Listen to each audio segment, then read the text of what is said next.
Ai. Francamente, com Tainan Franco.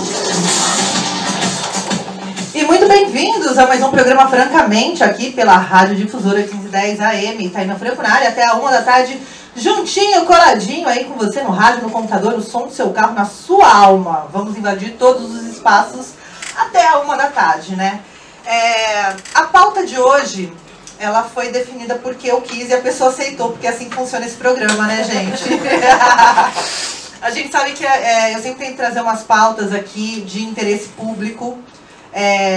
A gente precisa discutir algumas coisas aqui nessa cidade, porque não dá para ficar calado diante das coisas que acontecem, das notícias do jornal, né, de coisas que impactam nossa vida, as nossas relações, coisas que impactam as políticas públicas da cidade. E eu conheço essa pessoa há muito tempo. Ela é mãe, ela é filósofa, ativista, foi candidata também a deputada. E trouxe Mari Janeiro aqui, gente, para conversar com a gente, porque precisamos ter essa conversa. Tudo bem, Mari? Tudo bem. Eu tava falando aqui nos stories que hoje é pra gente ter aí uma aulinha de decência, né? Porque meio que a gente tá precisando olhar para algumas pautas com mais seriedade, né? Para além de um post no Facebook, a gente precisa ter uma conversa sobre alguns assuntos, né? Eu não sei nem por onde eu começo, Mari. Eu não sei nem por onde eu começo a te perguntar coisas, porque são tantas... a gente vai falar da Rede Valentes também aqui hoje, mas são tantas coisas que acontecem nessa cidade, né, que a gente tinha preparado uma pauta e aí milhares de pautas. As coisas vão acontecendo e vão nos atropelando, né? Uma primeira pergunta, tá difícil ter saúde mental aqui nessa cidade? Em qualquer lugar do país. Mas assim, onde a concentração reacionária é maior, a saúde mental ela vai piorando consideravelmente, é estatisticamente comprovado, né? O fundamentalismo religioso e o reacionarismo fazem com que as pessoas progressistas percam a saúde. Porque a gente fica tentando dizer o óbvio, explicar o óbvio, com gente que refuta terra plana, né? Com gente que refuta vacina. É difícil. É difícil. A gente parece que é tudo em vão. Eu trouxe o Daniel aqui e ele falou assim, terra plana pra mim é uma não pauta. Eu não discuto. Exato. Né? Ele veio e falou, não, quero falar pra frente, o que a gente pode melhorar. E o antivacina é o terraplanismo da saúde, né? Exato. Você simplesmente assim, não debato. Vacina as crianças. Acabou. É isso. Mas aí quando a gente se vê, sei lá, na caixa de comentários, né? A gente também se coloca numa... eu digo as pessoas progressistas, né? A gente se coloca numa posição de que vai salvar o mundo. Sim. A gente coloca numa posição de que a gente precisa converter as pessoas, que não sei o que lá. A gente fica tentando um convencimento. Isso não existe. É enxugar gelo, né? É enxugar gelo. A grande maioria das pessoas eleitoras do B17, que são a grande maioria que compra esse tipo de discurso, elas têm a ideia feita. Não é que elas são ignorantes, não é isso. Elas têm a ideia feita e é diferente da nossa. Você acha que esse momento aflorou nas pessoas umas coisinhas ali que elas estavam guardadas há muito tempo? Não é que veio uma onda e as pessoas pegaram esse discurso? Aquilo já existia dentro delas? Eu acho que não aflorou, eu acho que permitiu. Acho que permitiu aquela sensação. Agora eu posso falar. Agora é legitimizado que eu faça isso. Agora eu estou autorizado a ser racista, eu estou autorizado a ser misógino, eu estou autorizado a não vacinar o meu filho, eu estou autorizado a falar que indígena é vagabundo, eu estou autorizado a falar as coisas que eu sempre pensei. Sim. Só que antes ainda não era moralmente aceito, né? Antes ficava uma situação meio, sei lá, desconfortável na roda, né? Agora que tá todo mundo autorizado, se você faz o contraponto, você que é o chato, politicamente correto, mimizento. Não, e aí coloca numa caixa, né? Porque ou você é pró-governo e apoia tudo e se cala diante de qualquer coisa que não seja.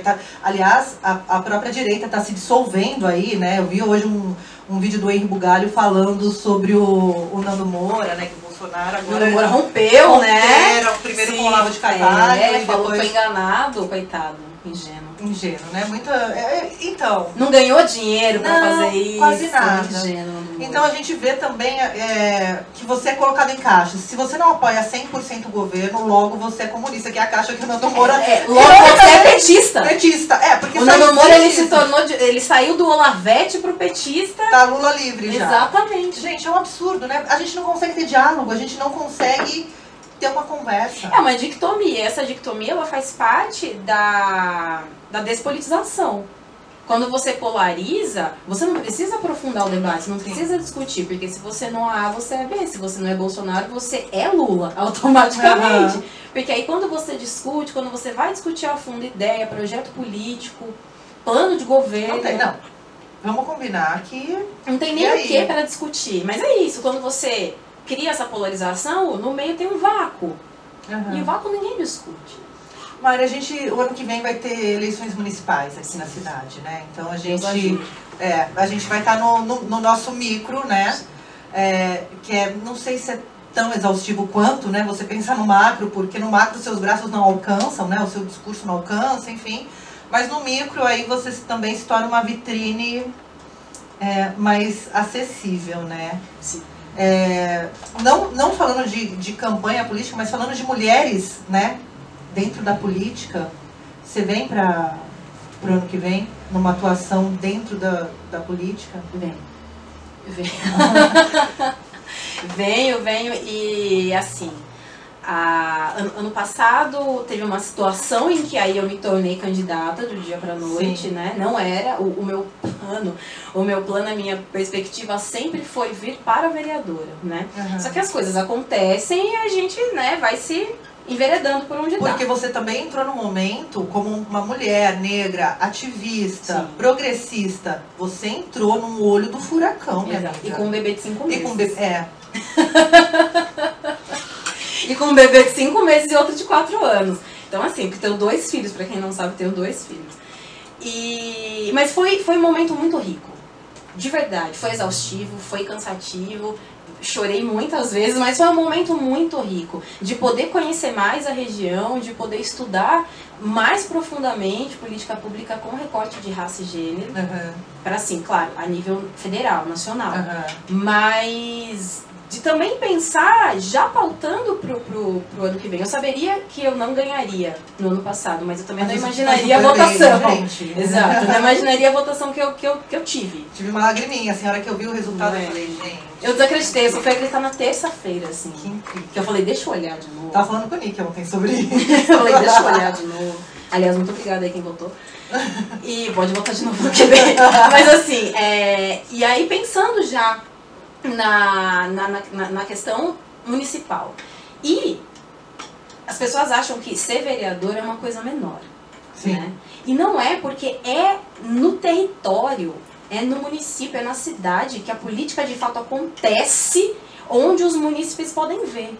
Sim. Se falta um medicamento na UBS, é diferente de faltar um medicamento lá no hospital. A pessoa vai sentir, porque ela não vai receber o medicamento de pressão, por exemplo.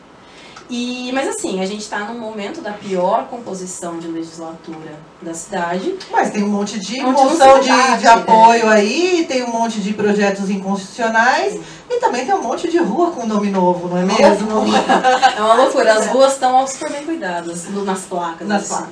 E é isso, mas assim, eu venho com uma equipe muito bacana, super estruturada, né, com um planejamento muito bem traçado. E com plano de governo? Com plano de governo, assim, eu não posso abrir. Não, claro que não. Mas assim, um plano de governo construído previamente e continuará sendo construído a muitas mãos. Pode dizer que eu não venho sozinha. Porque assim, eu perguntei de projetos, porque a gente vê um monte de gente hoje nessa composição da Câmara que, gente, não tem um plano, vai lá para atender demandas de igreja, pautas, parece que estão em campanha ainda. É isso que me parece. Tipo, eu trabalho para a igreja que me elegeu, eu trabalho para o bairro, aspas, que me elegeu. Quando, na verdade, você legisla para o território todo. Sim.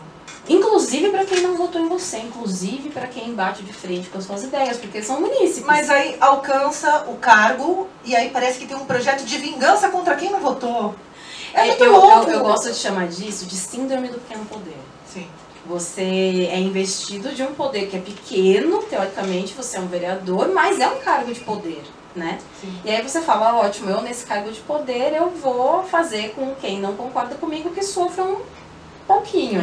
E isso a gente fala dessa síndrome, né, do pequeno poder. Do pequeno poder, e me vem à mente, eu vou chamar uma musiquinha, mas vou deixar isso aqui no ar. Me vem à mente o segurança negro açoitando o garoto negro que roubou um chocolate. É exatamente isso. Isso me vem à mente. É exatamente isso. E aí são duas coisas, a síndrome do poder com a memória colonial, né? Sim. Com o ranço colonial, escravocrata, racista, vem tudo isso. Aí junta as duas coisas, é isso.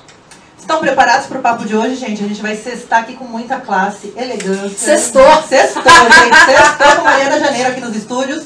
Vamos de música, daqui a pouquinho eu volto. E voltamos aqui para os estúdios da Rádio Difusora hoje com Mariana Janeiro aqui comigo, debatendo algumas pautas da cidade, assim. São muitas pautas e parece que são pautas aleatórias, assim, temas diversos, mas é tudo sobre a mesma coisa, né? A gente estava falando aqui um pouquinho desse ativismo dela, né? A gente tem tido alguns quando a gente fala, eu falo desse campo mais progressista na cidade, né? No qual eu me incluo. E a gente tem tido algumas pautas muito difíceis aqui na cidade de lidar, né? Então, a gente teve agora recentemente a parada. Eu estive, inclusive, na parada, porque eu acho que a cidade tem que apoiar, né? Mas quando a gente pensa na cidade é complicado. Que rolou também aí um boicote, né? A parada. O prefeito ele vem boicotando a pauta LGBT desde que ele assumiu. No começo do mandato dele, houve uma peça infantil que tratava de questões de gêneros, né? Você ainda estava na cultura, né? No conselho. E foi um rebuliço, tira daqui, põe pra lá, e faz, não faz, né? E no fim ela acabou acontecendo com todos né? As interrupções, com todos os... enfim. E aí depois veio a peça da Jesus Travesti, que também... É tão linda, é uma peça que fala de amor, gente. Como que alguém pode se incomodar com alguém falando de amor, e aí sabe? As pessoas parecem que estão extremamente desocupadas, porque aí vai, pede uma medida, não sei o quê, enfim. Né? Então não é de hoje que ele vem nessa investida contra a pauta LGBT, porque ele é uma dessas pessoas que fomentam a questão, né, a família tradicional. Nem é isso, a questão mentirosa, não vou nem falar falacioso, mas a questão mentirosa da ideologia de gênero. Né? Desde quando ele era deputado, através do Escola Sem Partido, então ele vem carregando isso. E foi também nessa toada que ele se elegeu e que ele mais ou menos que tem uma base. Também não está na crista da onda, vamos combinar. Sim. E aí, na questão da parada, vem que, vamos trocar de lugar, vamos colocar pra cá, vamos não sei o quê. Nessa tentativa bem bacana de sabe, fazer um arremedo assim das coisas, e a ONG bateu o pé. Mas a gente tem que também pensar outras coisas. Havia um patrocinador de algumas coisas básicas e essenciais nessa parada, que a partir desse movimento da prefeitura retirou o apoio. Então, assim, é muito fácil bater na assessoria de diversidade sexual, onde a Kelly trabalha muito bem. Ela é maravilhosa, mas a Kelly é maravilhosa. Ela é sozinha. A Kelly é uma voz que clama no deserto. Mas ela é a Kelly é maravilhosa, maravilhosa, que, sabe, sofreu investidas muito duras, sabe, de fora e de dentro da comunidade, que isso é muito complicado. Eu trouxe aqui pro programa, a gente bater um papo. Então, assim, é muito fácil bater numa pessoa que está sozinha do que bater em dono de boate. Então a gente tem que escolher também quem são os nossos aliados, de fato, né? Então a questão ela é difícil institucionalmente, porque a gente tem aí uma coisa reacionária ocupando a máquina pública, mas é difícil fora também, porque se a gente não se politizar, a gente cai nesse negócio de apoiar quem está do lado errado. Mas a gente também acha que tá esse momento onde todo mundo tem voz, e a democracia tem isso, as redes sociais traz essa sensação de democracia, porque todo mundo que tem acesso à internet tem voz, e a gente acha que isso é ser politizado. E não é. Não.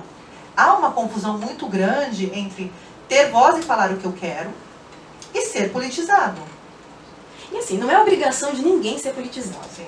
Mas a partir do momento em que você se dá essa importância de emitir a sua opinião para o mundo, você tem que se responsabilizar pelo que você fala. Isso não rola, né? Não. Você tem que se responsabilizar sobre quem você apoia. sobre quem você vai escrachar na internet. Então, se você quer se dar essa, sei lá, essa credibilidade toda, você tem que saber o mínimo que você está dizendo. E aí dá trabalho. Porque todo mundo é formador de opinião. Exato. Todo mundo é formador de opinião. Todo mundo é criador de conteúdo. Criador de conteúdo, e todo mundo se dá essa importância, ok. Exato. Que a autoestima da galera tá lá em cima, né? Que bom pra vocês. Que bom pra vocês aí. Mas façam terapia. Façam terapia, urgente. Mas existe uma... A internet, eu acho que ela também ajuda a propagar, óbvio, informações... Nem informações, mas opiniões que são criminosas. Exato, opiniões que na verdade a gente não pode falar que é opinião. São opiniões, na verdade são discriminações, Exato. São preconceitos. Ah, não, mas é a minha opinião, mano.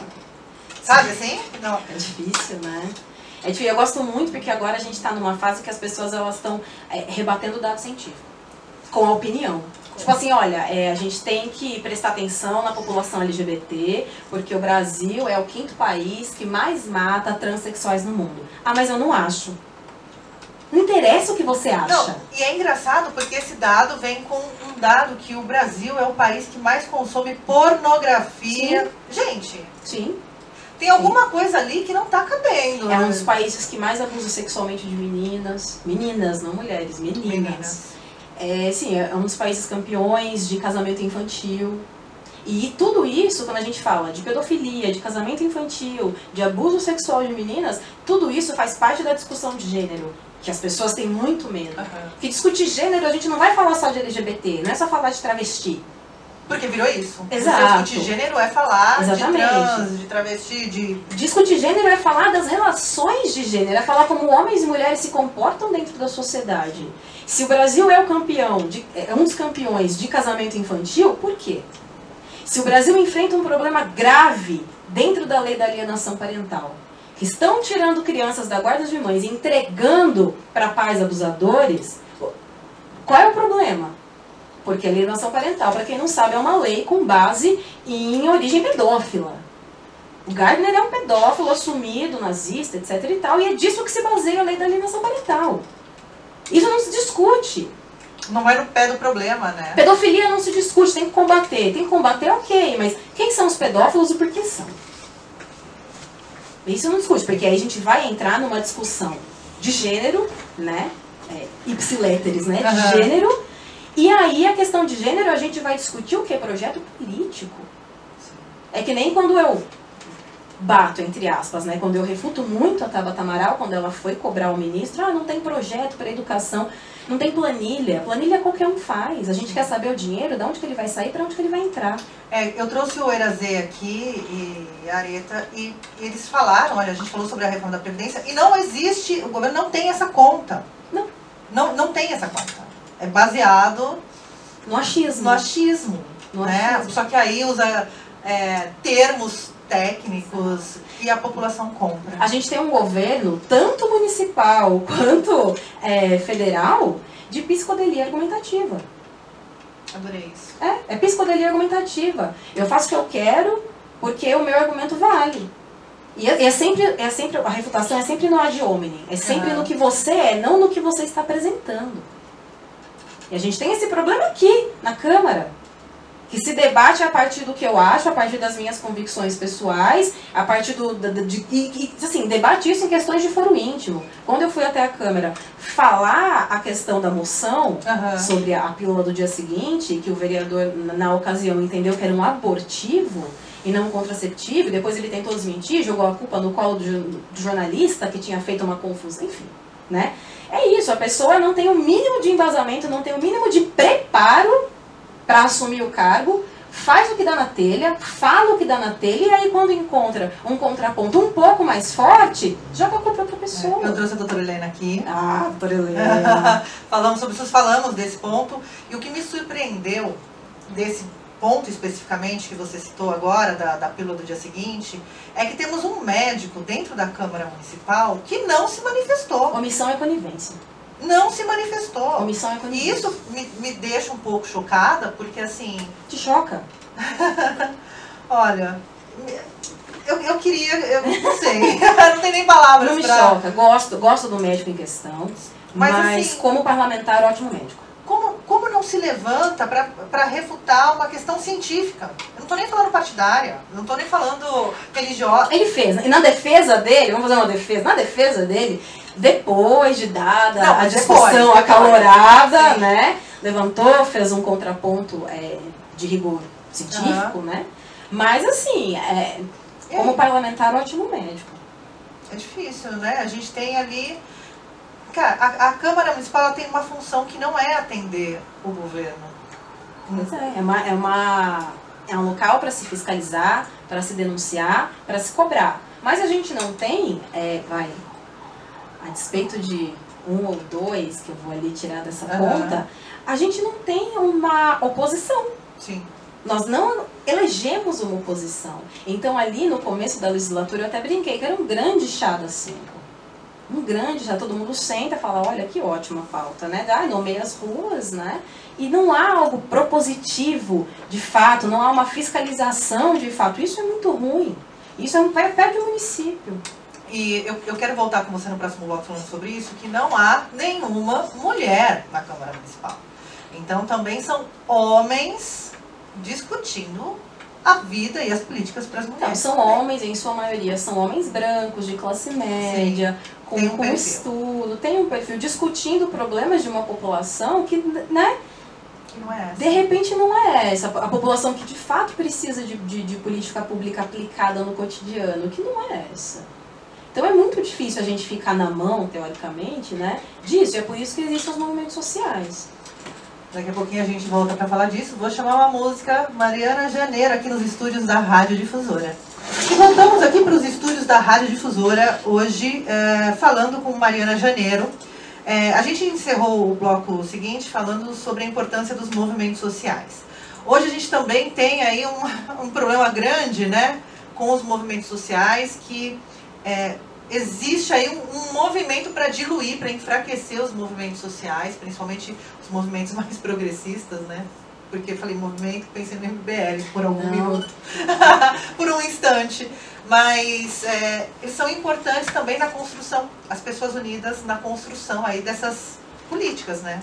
Para ter voz. Exatamente, os movimentos sociais, eles cumprem uma função muito importante na sociedade. Por cumprir essa função tão importante, que é a de denúncia, de aglutinação, de força de mobilização e de cobrança, que a gente vê uma crescente grande de criminalização de movimento social. Sim. A gente tem em São Paulo a Preta Ferreira presa injustamente há mais de 500 dias, se não me engano. 500 dias não, mais de 100 dias. Mais de 100 dias presa injustamente, porque é uma liderança de movimento de moradia. Né? É uma prisão política. É uma prisão política, assim como Lula, livre. Não podia voltar. A gente vê o MST sendo criminalizado há anos, porque eles pregam que querem e cobram algo muito simples, que é a reforma agrária. Se a gente pensar na reforma agrária e falar, é um movimento que surgiu na era comunista, petista, a reforma agrária era uma coisa ali no momento da abolição da escravidão. Ali, exatamente, né, não é de hoje, gente. Quem é noveleiro assistiu o Rei do Gado trata da reforma agrária. Sim. Gente, faz o Fagundes ainda não era grisalho. Faz tempo. Então não é de hoje. E tinha o deputado Caxias, né? Exatamente. E hoje não vamos falar mais sobre ele. Veja bem. E sabe, não é o fantasma do comunismo assolando o país. Não é de hoje. A reforma agrária é necessária e o governo do PT teve aí a sua parcela de culpa, né? Sim. Mas... E a gente vê, assim, muitos movimentos sociais, o Povo Sem Medo, o MTST, e assim, aqui na cidade a coisa ainda não é tão, né, tão assim, caótica, porque a expressividade dos movimentos sociais aqui ainda é bastante reduzida. Mas a gente não pode dizer que não há enfrentamento. A gente vê o pessoal do carnaval todo ano enfrenta algum cerceamento por alguma forma. É que são pequenas lutas. No caso do carnaval é uma coisa maior, mas são pequenas lutas. A gente vê o Bar do Raul, dos meus amigos, aliás, um beijo aí, que ficou fechado por um tempo, por alguns meses, por conta de burocracias mil, e aí nós vemos prédios onde funcionam coisas públicas totalmente fora do requerimento, do padrão. Então, vai falar que isso não é um lastro assim, de perseguição, é evidente que é. E uma coisa que que eu sempre questiono, né, é que no meio daí de uma ditadura brasileira que foi bem agressiva, né, a gente teve a construção de uma Constituição cidadã. Nossa Constituição é um livro muito bonito, acho que as pessoas deveriam guardar um pouquinho a Bíblia, ler mais a Constituição, né? Porque muitas coisas que os movimentos sociais brigam hoje são garantias da Constituição Federal de 88, ali no final de ditadura. Aquela Constituição foi feita num momento que a gente não tinha democracia no Brasil. Como que hoje, 30 anos depois, é uma pergunta que eu faço recorrente aqui nas pautas do programa, como que, sei lá, 30 anos depois, não quero mais o SUS, saúde pública, direitos humanos, para humanos direitos, como que depois desse tempo todo, com uma Constituição tão, tão abrangente como a gente, inclusive do direito, né, à terra, à moradia, então, como que a gente não quer mais? Mari, como que isso virou, tipo, isso aí é coisa de comunista? Como que isso aconteceu? Que momento se deu esse... A despolitização do Brasil é um projeto muito bem sucedido. Muito bem sucedido. Brasília está no meio do nada, não é à toa. Inacessível. Inacessível. Não é? As pessoas começaram a se interessar, a lembrar em quem votaram na última década. E olhe lá. E olhe lá. Então, assim, por exemplo, o SUS. As pessoas, na sua grande maioria, têm um anseio, um complexo de vira-lata, de comparar a gente com os Estados Unidos. Uhum. Porque lá não tem SUS e funciona, só que ninguém diz. Gente, não. Ninguém diz que lá, se você cair duro no meio da rua e ter que dar um rolê de ambulância, você vai pagar $3.000. Isso a Globo não mostra. Isso a Globo não mostra, o mínimo. Que tem gente que pede, pelo amor de Deus, para não ser levado para o hospital, porque não vai conseguir pagar uma prótese, não vai conseguir pagar um gesso, não vai... Né? O SUS é um dos maiores e melhores e mais bonitos sistemas de saúde do mundo. A gente está aqui falando isso, lembrando que a gente sabe que há problemas, que tem um monte de questões ainda do SUS a serem resolvidas. A gente não está tirando isso. A gente está falando só que o sistema do SUS é exemplo pro mundo. É exemplo mundial. A gente tem um dos maiores, assim, no papel, dos maiores e melhores, mais bonitos, democráticos e universais sistemas de saúde do planeta. Eu vou linkar aqui o vídeo da doutora Helena Alves Por falando favor. do SUS. Que ela é a maior defensora do SUS que eu conheço. E eu acho que tinha que ser... Tem algumas coisas que viraram pautas partidárias nesse momento polarizado, que deveria ser pauta de todos. A gente tem que defender o trabalho científico feito no Brasil, a gente tem que defender as universidades públicas. Mas não é pauta de todos, eu te digo por quê. Não, deveria, não. Quem deveria defende ser, tem lado. Porque assim, é uma pauta da população. Me estarrece como a população não defende a universidade pública. Porque aí, na verdade, isso é um recalque, né? E cai no conto do baderneiro. A gente tem um ministro que não da educação que não defende a educação pública. É um recalque. Assim, grande parte disso é um recalque. Não consegui entrar, é muito distante, é muito longe, por isso não gosto, não me serve, não é pra mim, como se não trouxesse benefício pra vida cotidiana dessa pessoa. Uhum. Aí a gente conversa, por que é tão distante, por que é tão longe? A gente tem um abismo social entre as pessoas que estão na universidade pública e as que não ingressam na universidade pública. A gente tem um abismo, mas para além disso, é um pouco de recalque e é uma despolitização. Se é privado, é melhor. Eu acho que esse serviço público tem sido feito de sucateamento antes das instituições, né? A gente tem um enfraquecimento vivendo isso, né? Enfraquecimento das instituições e também enfraquecimento das pessoas, né? Porque as pessoas elas não estão percebendo que elas estão sendo destruídas, assim, né? Com a coisa da reforma trabalhista, essa reforma da Previdência, esse desgaste das instituições, de você não acreditar mais na justiça, mas também o governo, mas também... E aí, um desgaste, é um descrédito, é um desmonte, tudo junto ao mesmo tempo agora. E da cultura também, hoje eu li, até postei, ontem eu postei, cara, que a FUNAT do Rio vai lá ser cuidada por uma instituição religiosa, gente. É um projeto. É um projeto. É um projeto neoliberal, proto-fascista, como dizem. É um projeto de entregar tudo de novo à elite, porque dói. A elite tudo pertence. Nada produz. Nada produz, tudo pertence. Dói ver todos esses equipamentos públicos funcionando bem ou mal, na mão de pobre, preto, favelado.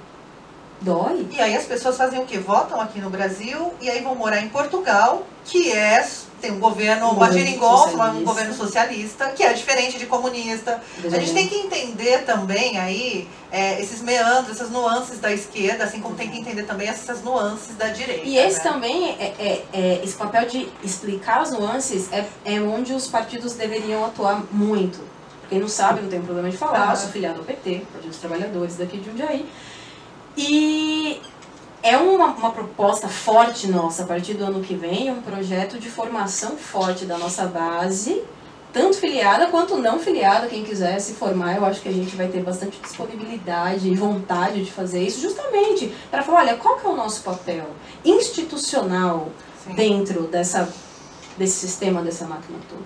Você acha que faltou autocrítica? Ah, meu Deus. A autocrítica do PT. Eu acho, não só do PT.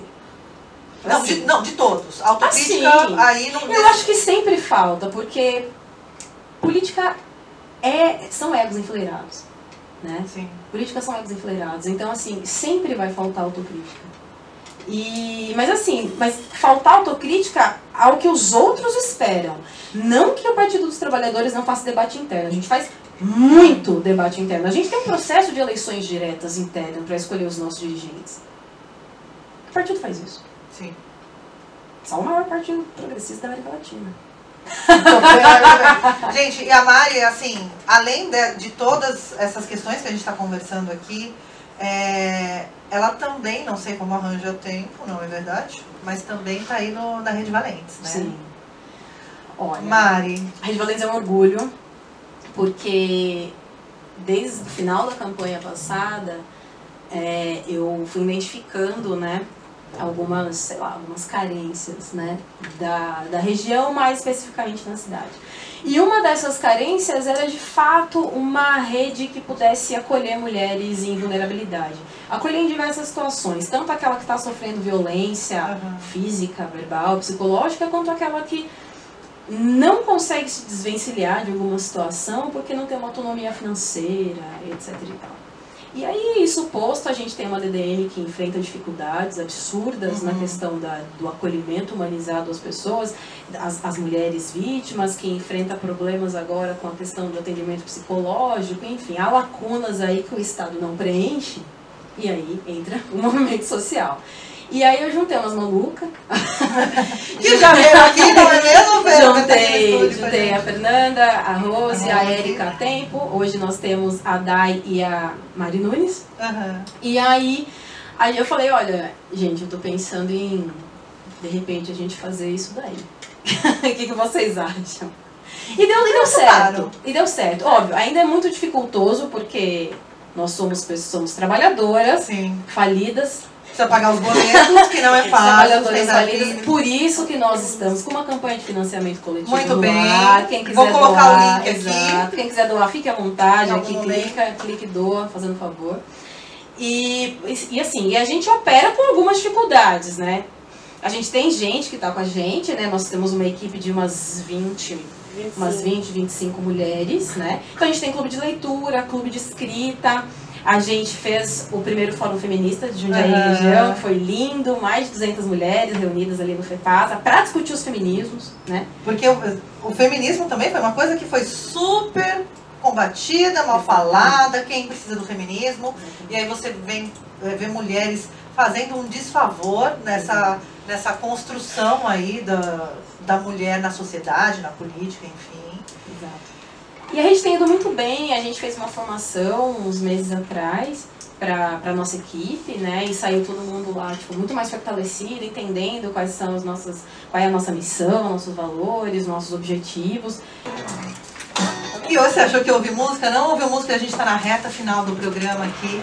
É claro que eu tenho muitas coisas para conversar com a Mari, a pauta da violência contra a mulher, dessas denúncias que estão acontecendo em Jundiaí, a gente precisa conversar sobre isso. Inclusive, você deu uma entrevista, né, para o JJ. Sim. Falando sobre... Então, acompanhe o JJ.